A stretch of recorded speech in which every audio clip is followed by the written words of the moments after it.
Welcome to Historic Boulder's event of the year. It is called Meet the Spirits, and you get to meet the important people that created Boulder and the area, and it's something not to be missed. Let's go check it out. I want to take a moment personally to acknowledge and to honor the original custodians of this land, the Utes and Cheyenne and Arapaho, who were here long before white people came and claimed the land. Now, as David Nichols, I was very involved in the very early history of Boulder. I arrived here in 1860. By 1861, the town was growing and we decided that we needed a school. So some friends and I rode up into the hills, cut down some trees.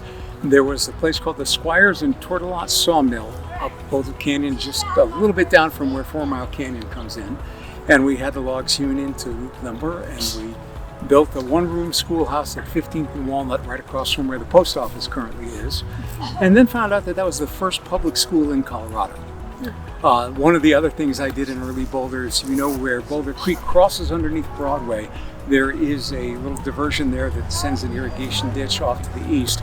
I built that because I had an orchard between 28th and 30th Street that needed water. But the two main things I want to talk to you about is two historical events, one of which defines Boulder to this day, and the other one affected the history of the United States during the entire last third of the 19th century. So the first one is that by 1875, it was pretty well known that Colorado was about to become a state. We are the centennial state, 1876, of course, 100 years after the country was founded. In 1875, I was Speaker of the Territorial Legislature, and at a meeting in Denver, we realized it had been talked about for quite a while that Colorado would get a university when it became a state. And we passed a bill saying that the state, or the Territorial Legislature, would put up $15,000 to any town that would match those funds and wanted the university. Well, I lived in Boulder and wanted it here.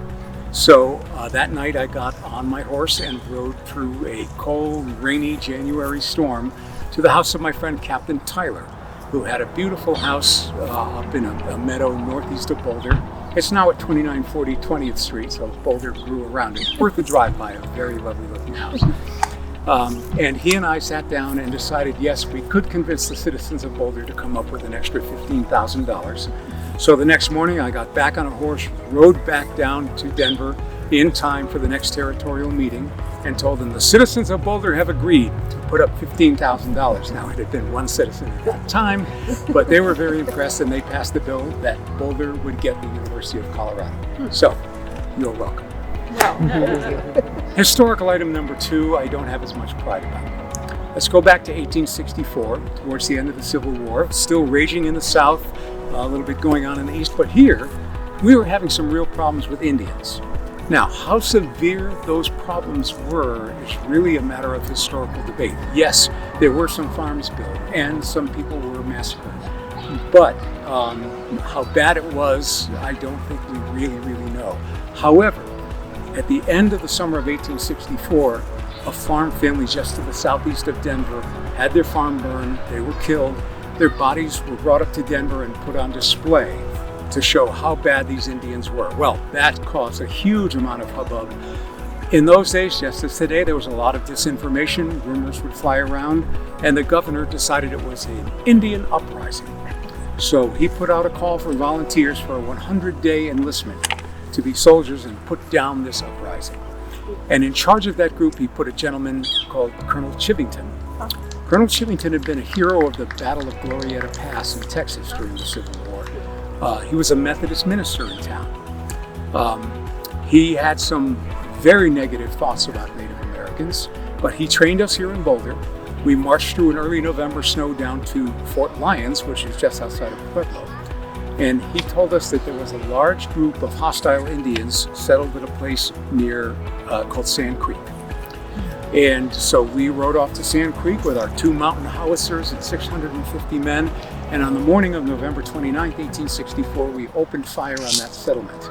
And by the end of the day, we were quite sure that we had killed hundreds of hostile warriors.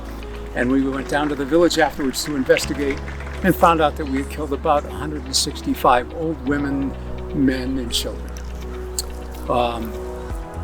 I never took responsibility for that when I was alive because we were sure that we were doing the right thing. Yes, it turned out to be wrong. But the U.S. government was very clear about whether it was right or wrong. They did some investigations, and by the time the investigation was complete, Colonel Chivington had resigned his commission because he wanted to be senator of the new state, and our 100-day enlistment was up, so nobody was ever punished.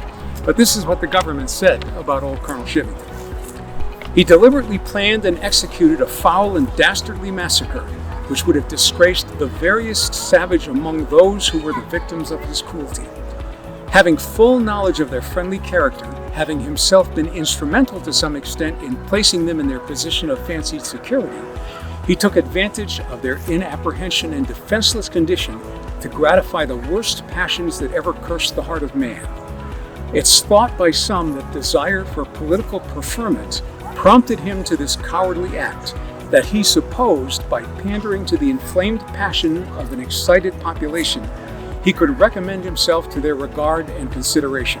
Well, thank goodness politicians don't do that anymore. It is to be hoped that the authority of this government will never again be disgraced by acts such as he and those acting with him have been guilty of committing.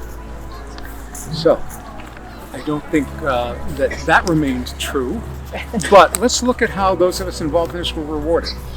A dormitory at the University of Colorado was named after me. Colonel Chivington had a street in Longmont named after him, and of course Mount Evans, named after Governor Evans.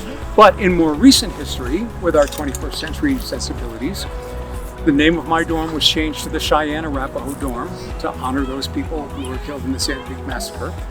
Colonel Chivington's street was renamed about 35 years ago. I can't off the top of my head remember what it's called now.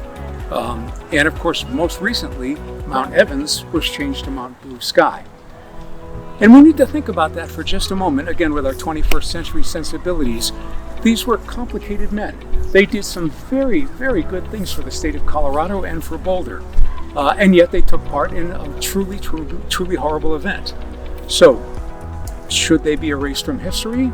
I don't think so. But should they be honored with buildings named after them and things like that? Perhaps not. Perhaps not.